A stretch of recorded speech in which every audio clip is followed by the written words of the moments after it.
Assalamualaikum warahmatullahi wabarakatuh. Apa kabar sahabat beriman? Semoga Anda semua selalu dalam keadaan sehat dan bahagia. Sebagaimana yang kita ketahui bahwa Nabi Harun alaihissalam adalah saudara daripada Nabi Musa alaihissalam. Ada perbedaan pendapat di kalangan para ahli sejarah.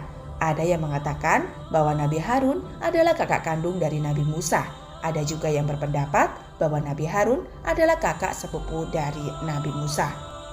Karena ayah beliau yang bernama Amron merupakan kakak dari Imron yang merupakan ayah Nabi Musa alaihissalam. Sehingga Nabi Musa, Nabi Harun adalah saudara sepupu.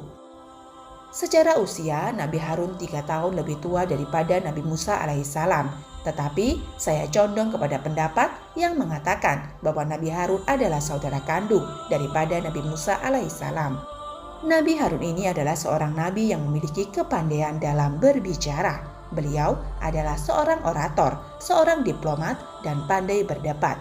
Dan juga beliau sangat pandai merangkai kata-kata dalam berbicara. Tetapi beliau memiliki sifat yang lebih lembut dibandingkan Nabi Musa.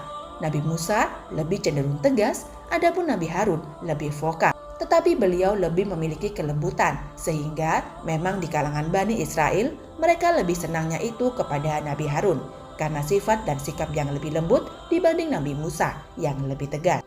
Nabi Musa alaihissalam, beliau merasa ketika diberikan perintah untuk berdakwah di depan Fir'aun, beliau merasa kurang mampu dalam berbicara. Sehingga ketika Allah memberikan perintah untuk berdakwah di depan Fir'aun, Nabi Musa bermohon kepada Allah, "Ya Allah, jadikanlah di antara keluargaku yang bisa mendampingiku dalam berdakwah di depan Fir'aun, yaitu Harun saudaraku. Jadikan Harun ya Allah sebagai pendamping perjuanganku dalam berdakwah, baik menghadapi Fir'aun maupun menghadapi Bani Israel." Permintaan Nabi Musa ini kita lihat dalam surat At-Toha ayat 29 dan 30. Maka Allah mengabulkan permohonan Nabi Isa alaihissalam. Kemudian diangkatlah Nabi Harun sebagai nabi untuk mendampingi dakwah Nabi Musa. Karena dalam sejarah memang Nabi Musa ini beliau tegas tetapi kurang lugas dalam berbicara. Nabi Musa agak kurang jelas berbicara karena beliau cadel. Jadi kurang jelas bicara karena memang lidah beliau itu ada kelainan. Kenapa? Ketika beliau masih bayi, ini masyhur ya, beliau pernah memakan bara api. Karena Fir'aun itu bermimpi bahwa ada pemuda di kalangan Bani Israel yang akan menghancurkan kekuasaan Fir'aun. Pemuda itu akan menumbangkan kerajaannya dan akan meruntuhkan istananya. Ini adalah mimpi Fir'aun, sehingga Fir'aun takut dan membuat peraturan semua bayi laki-laki di kalangan Bani Israel itu harus dibunuh. Sehingga ibu Nabi Musa ini oleh Allah diberikan ilham untuk menghanyutkan Nabi Musa menggunakan peti di Sungai Nil. Pada saat itu, peti Nabi Musa terikat oleh tali, namun kemudian terlepas dan hanyutlah peti Nabi Isa di Sungai Nil. Kebetulan sungai itu melintas pada kerajaan Fir'aun. Nah, kebetulan juga di sini istri Fir'aun bernama Asia sedang mandi beserta dayang-dayangnya. Ketika mereka sedang mandi, ternyata ada peti yang hanyut. Maka diambillah oleh dayang-dayangnya dan diberikan kepada Asia istri Fir'aun. Maka ketika dibuka peti itu, kagetnya dalam peti ada seorang bayi yang begitu tampan rupawan.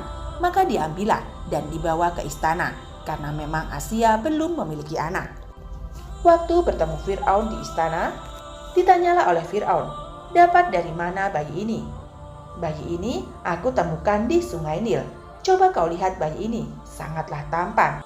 Kalau engkau mau, wahai suamiku, kita angkat dia sebagai anak kita.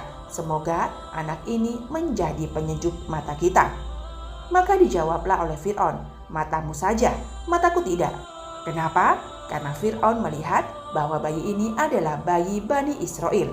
Fir'aun memerintahkan tentaranya pada saat itu untuk membunuh setiap bayi laki-laki Bani Israel yang lahir. Jadi mau dibunuhlah oleh Fir'aun Musa kecil ini. Kata Asia, "Hai Fir'aun, jangan kau bunuh. Kalau kau cinta kepadaku, biarkan anak ini aku rawat dan aku pelihara." Karena Fir'aun ini begitu cinta kepada Asia, sehingga apapun yang diminta Asia, ia selalu dituruti. Akhirnya Nabi Musa dirawat oleh Asia, dijadikanlah anak angkat. Firaun ini bagaimanapun juga adalah bapak angkatnya, maka sesekali dia juga mengasuh Musa kecil. Suatu hari Nabi Musa yang masih bayi ini digendong oleh Firaun, digendong-gendong di istana. Jadi sudah merupakan kodrat atau firasat bahwa Firaun akan menjadi musuhnya Nabi Musa. Ketika digendong Firaun, Musa yang masih bayi ini menarik jenggot Firaun. Tarik jenggotnya dengan kuat oleh Nabi Musa kecil. Firaun teriak sampai melotot kesakitan. Marahlah Firaun. Kemudian ditarik ia pedangnya mau dibunuh Musa kecil ini. Dari jauh Asia teriak, "Hai Firaun, apa yang kau lakukan?" Kata Firaun, "Bayi ini kurang ajar. Tidak ada seorang pun yang berani menarik jenggotku kecuali bayi ini. Akan kubunuh dia." Dijawab oleh Asia, "Dia ini hanya bayi, belum mengerti apa-apa." Kata Firaun, "Jangan-jangan ini anak yang akan menghancurkan kekuasaanku. Kalau begitu, aku akan tes bayi ini." Kemudian dipanggilnya Hamam untuk bawa roti dan bara api. Musa bayi ini mau dihadapkan roti dan bara api. Kata Firaun, "Coba kita lihat Asia, kalau bayi ini memilih roti, artinya ini bayi ajaib, maka aku akan penggal ia. Tapi kalau dia memilihnya bara api, berarti bayi ini layaknya bayi-bayi pada umumnya yang tidak mengerti." Maka ketika Musa kecil dihadapkan roti dan bara api, Musa hampir saja mengambil roti di depannya. Namun Allah mengutus malaikat mengarahkan tangannya, dibelokkanlah tangan Nabi Musa mengambil bara api, kemudian dimakan oleh Nabi Musa. Nabi Musa menjerit dan Musa kecil ini kesakitan. Kata Asia, "Lihatlah apa yang kau lakukan. Dia hanya bayi pada umumnya. Dia tidak mengerti. Kalau dia mengerti, harusnya roti yang ia pilih. Ini malah bara api." Dan dari sinilah redahlah amarah Firaun. Semenjak saat itu, lidah Nabi Musa itu cacat, sehingga ngomongnya itu kurang jelas, sehingga beliau bermohon kepada Allah, "Ya Allah, jadikanlah Harun sebagai pendampingku. Kalau engkau mewajibkan aku untuk berdakwah kepada Firaun, jadikanlah dia sebagai juru bicaraku." Maka dipenuhilah permintaan Nabi Musa, jadikan Nabi Harun sebagai nabi dan rasul pendamping Nabi Musa alaihissalam. Ada satu kejadian yang menyebabkan Nabi Harun dan Nabi Musa sempat berselisih paham. Bukan cekcok ya, hanya bersih tegang. Suatu hari, selepas mereka menyeberangi Laut Merah, selamat dari Firaun. Firaun sudah mati. Maka Nabi Musa alaihissalam mendapatkan panggilan suci untuk pergi ke Bukit Tursina dalam rangka menerima wahyu dari Allah. Kata Nabi Musa, "Wahai Harun, aku titip kaumku Bani Israel kepadamu. Aku dipanggil oleh Allah di Bukit Tursina. Aku akan menerima wahyu. Jadi tolong Harun, selama 40 hari ini, tolong kau jaga Bani Israel. Jangan sampai dia murtad ketika aku tinggalkan mereka dari awal." Nabi Musa ini sudah cemas sama Bani Israel. Kata Harun, "Insya Allah Musa, aku akan menjaga mereka, membimbing mereka selama engkau tidak ada di samping mereka." Maka berangkatlah Nabi Musa menuju Bukit Tursina. Nah, di kalangan Bani Israel ini ada seorang munafik yang bernama Samiri. Samiri ini dia pengikut Nabi Musa tapi munafik. Dia ini hanya berpura-pura beriman kepada Nabi Musa, tapi dalam hatinya dia tetap meyakini keyakinan nenek moyang mereka. Maka ketika Nabi Musa pergi untuk menerima wahyu, Samiri pun mulai menyesatkan Bani Israel. Samiri ini dia ingin mengembalikan Bani Israel ke agama nenek moyang mereka, yaitu menyembah patung berhala. Samiri tidak mempedulikan Nabi Harun. Kata Samiri, "Harun mah gampang." Kata dia orangnya tidak segalak Nabi Musa. Jadi Samiri tidak takut. Kemudian Samiri ini membuat patung yang terbikin dari lapisan emas menyerupai anak sapi. Kalau ada matahari, berkilau cahaya itu. Dan di mulut sapi ini dikasih lubang samping ke dupurnya. Sehingga ketika ada angin lewat, patung ini mengeluarkan suara. Mungkin seperti suara suling. Sehingga angin kalau bertiup patung ini akan menimbulkan suara. Dia letakkan patung itu di tempat yang terbuka. Kemudian ia panggil, "Wahai Bani Israel, hai orang-orang Bani Israel, kesinilah. Sembah Tuhan nenek moyang kalian." Musa lupa bahwasanya Tuhannya ada di sini. "Patung ini bisa bicara," kata Samiri. "Lihatlah." Maka ketika angin bertiup, patung itu mendengingkan suara.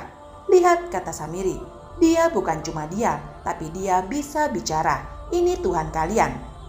Orang Bani Israel bodohnya luar biasa. tidak berpikir lagi, langsung saja mereka pada sujud. Mereka memohon kepada patung itu. Ada yang meminta uang, ada yang meminta anak, macam-macam. Mereka datang beramai-ramai. Maka ketika Nabi Harun melihat itu, Nabi Harun mencegahnya. Wahai saudaraku Bani Israel, kenapa kalian langgar sumpah kalian kepada Musa? Kalian sudah berjanji bahwa kalian akan menjaga iman kalian sampai Nabi Musa kembali ke sini. Kenapa kalian tiba-tiba berbondong-bondong menyembah patung ini? Tinggalkan, pergi kalian. Jangan sembah patung ini. Ini patung laknatullah. Ini benda bisa menyebabkan kalian kafir, masuk neraka. Tinggalkanlah. Kata Bani Israel, hai Harun, sudahlah, ini urusan kami. Ini adalah Tuhan yang ingin ditemui Nabi Musa. Jangan banyak omong. Kata Harun, wahai Bani Israel, aku diamanati oleh Musa untuk menjaga keimanan kalian. Jangan sampai kalian murtad kembali. Ingatlah kepada Allah yang telah menyelamatkan kalian dari Fir'aun. Jangan kalian menyekutukan Allah, nanti Allah murka kepada kalian dan kalian bisa diazab dengan pedih. Diperingati setiap hari oleh Nabi Harun, pagi, siang, sore, dan malam. Tapi Samiri pun juga sama, setiap hari mengajak mereka untuk berdoa kepada patung sapi emas. Wahai saudaraku Bani Israel, ini sesembahan nenek moyang kita. Hargai mereka, sembahlah patung ini, kasih sesembahan kepada Tuhan kalian. Jadi mereka tidak mendengar Harun. Karena Harun orangnya lembut, tidak seperti Nabi Musa alaihissalam. Maka ketika Nabi Musa kembali dari Bukit Tursina dengan membawa alwa papan Taurat, ketika sampai di tempat beliau meninggalkan Bani Israel, maka kagetlah Nabi Musa melihat kaum Bani Israel, lagi-lagi mereka menyembah patung sapi bikinan Samiri. Celakalah kalian, kata Musa, kenapa kalian sembah patung sapi ini? Maka Musa pun memanggil Harun, ditariknya jubah Harun. Hai Harun, kenapa kau biarkan mereka menyembah patung sapi ini? Kata Harun, wahai Musa, kau jangan menyalahkanku. Dengarkanlah aku dulu. Yang membuat patung ini adalah Samiri. Setiap hari aku menghalau mereka, mengusir mereka dari tempat ini, mengajak mereka untuk kembali beriman kepada Allah. Tapi mereka tidak mempedulikanku. Kau tahu wahai Musa, aku tidak sekuat dirimu. Maka Musa pun memanggil Samiri. Hai Samiri, apa maksudmu membuat patung ini? Wahai Musa, kata Samiri, ini kan patung yang sudah disembah sejak zaman dahulu kala. Aku hanya membuat saja dan mereka ternyata mau menyembah patung ini. Tapi ini dilarang oleh Allah. Aku tidak tahu, kata Samiri. Kata Musa alaihissalam, kau harus saya hukum. Maka dihukumlah Samiri oleh Nabi Musa. Diusirlah Samiri dari kampung Bani Israel. Kemudian patung tadi dihancurkan oleh Nabi Musa alaihissalam. Kaum Bani Israel kembali diimankan oleh Nabi Musa alaihissalam. Ini adalah salah satu andil Nabi Harun alaihissalam dalam membantu dakwah Nabi Musa alaihissalam. Kemudian kisah wafatnya Nabi Harun. Ini cukup menyedihkan bagi Nabi Musa alaihissalam. Tentu Nabi Musa tidak punya pendamping lagi selain Nabi Harun alaihissalam. Kemudian ada kisah lagi bahwasanya beliau Nabi Harun ini mempunyai jubah ajaib, jubah yang sangat dahsyat. Ini adalah riwayat Israiliyah, riwayat yang tidak ada sanad hadisnya. Kalau Nabi Harun memakai jubah ini, maka malaikat Israel tidak berani mendekat untuk mengambil nyawanya. Tapi kalau dilepas jubah itu, maka Israel bisa datang mengambil nyawanya Nabi Harun alaihissalam. Jadi kemanapun Harun pergi, Harun selalu menggunakan jubah ajaib itu. Jubahnya tidak pernah dilepas. Ibadah dipakai, pergi dipakai, ke pasar dipakai, bahkan sampai tidur dan mandi pun dipakai. Nabi Harun khawatir kalau dilepas jubah itu, Israel akan datang dan mencabut nyawanya. Tentu ini adalah riwayat Israiliyah yang tidak bisa kita percaya. Suatu hari, malaikat Jibril datang menemui Nabi Musa. Wahai Musa, sesungguhnya saat-saat perhatian saudaramu telah tiba waktunya. Maksudnya Harun. Maka ajaklah Harun ke suatu tempat dan suruhlah dia untuk melepas jubahnya. Sedihlah Nabi Musa bahwa sebentar lagi beliau akan kehilangan partner dakwanya, juga sekaligus abangnya. Kemudian pagi harinya Musa mengajak Harun ke suatu tempat. Wahai Harun, ayo ikut aku, kata Musa. Kita pergi ke suatu bukit yang dimana tempat itu ada singgasana yang indah dan juga ada kolam pemandiannya. Allah memerintahkan aku untuk mengajakmu. Baiklah Musa. Maka pergilah Harun dan Musa alaihissalam. Sesampainya di sana, ketika melihat kolam pemandian yang indah, maka Musa pun masuk ke kolam itu dan mandilah Nabi Musa. Selesai mandi, Musa menyuruh Harun untuk mandi di kolam tersebut. "Cobalah Harun, kau mandi di sini, airnya sungguh menyegarkan." Maka Harun pun hendak mandi di kolam itu. Namun Harun tak mau melepas jubahnya. Kata Musa alaihissalam, "Wahai Harun, lepaskanlah jubahmu ketika engkau hendak mandi."